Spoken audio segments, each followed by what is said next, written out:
Hi everyone, welcome back to the Bible Project podcast. It's great to have you joining me again today. And we're working together through this amazing story of the Tower of Babel. And this is episode 85 in season 2 of the Bible Project podcast, which is covering the book of Genesis. But you can go all the way back to season 1 if you want and get an entire overview of each and every one of the 66 books of our Bible. The links to do that are always contained within the episode notes of any audio version of the website, as well as a full transcript of everything that's said. But we're picking up the text today in Genesis chapter 11, and we'll be looking at verses 5 through 9, which, as I said before, we're going to see God's reaction to this tower that the people had built. We discovered last time that the people, in an act of open rebellion, had built a tower with a goal of building it so high that it would reach all the way up to heaven. That's what it's declared. So let's continue the story by reading together verse 5. And it says, "But the Lord came down to see the city and the tower the people were building. The Lord said, if as one people, speaking the same language, they have begun to do this, then nothing they plan to do will be impossible for them." Now, this use of the phrase, "the Lord came down," is interesting, isn't it? Maybe I can point out to you that you may be familiar that we are told in the New Testament that the Lord came down in the person of Christ.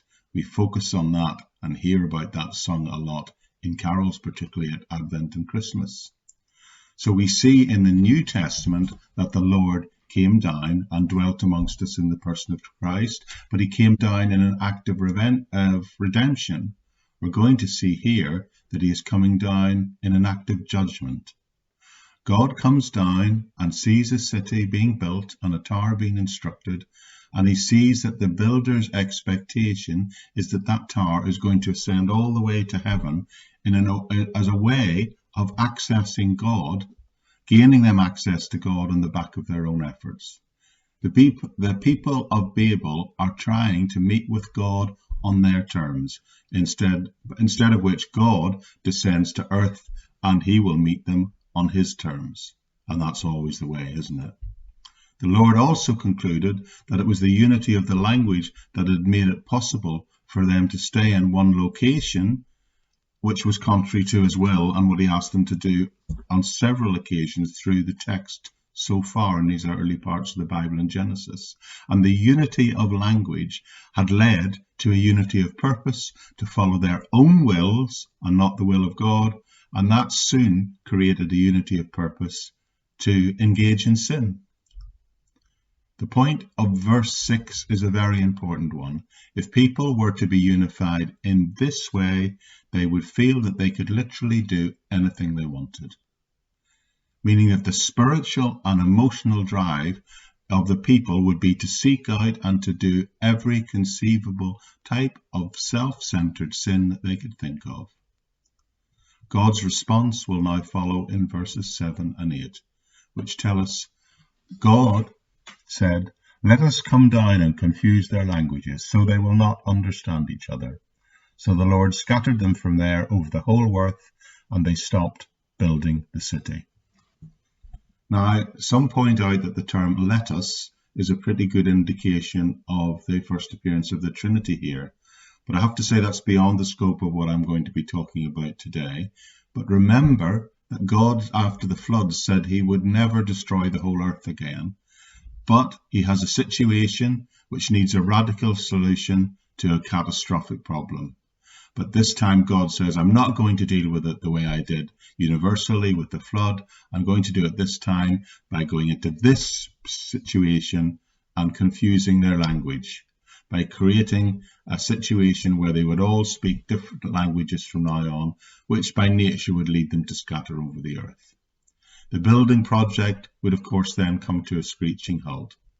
Imagine trying to go to work on a building project, or any project really, where all the people all speak individual different languages with no one able to translate for each other. I can only imagine the chaos and disruption that that would cause. So as a result of this, the construction on the tower stops and the people are scattered.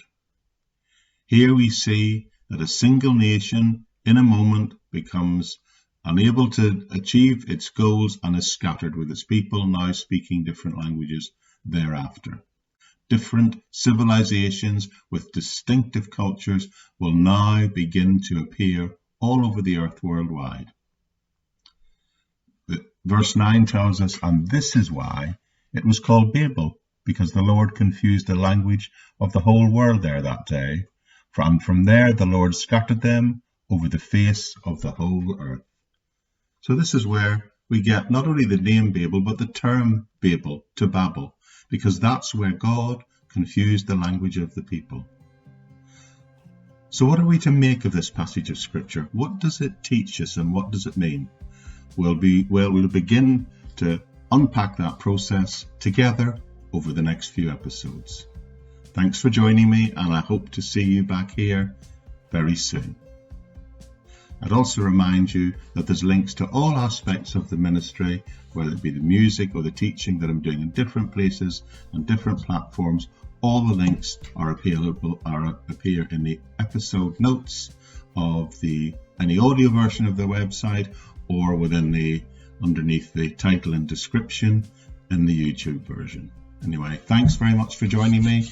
See you all again very soon. It's bye-bye from the Daily Bible Project Podcast.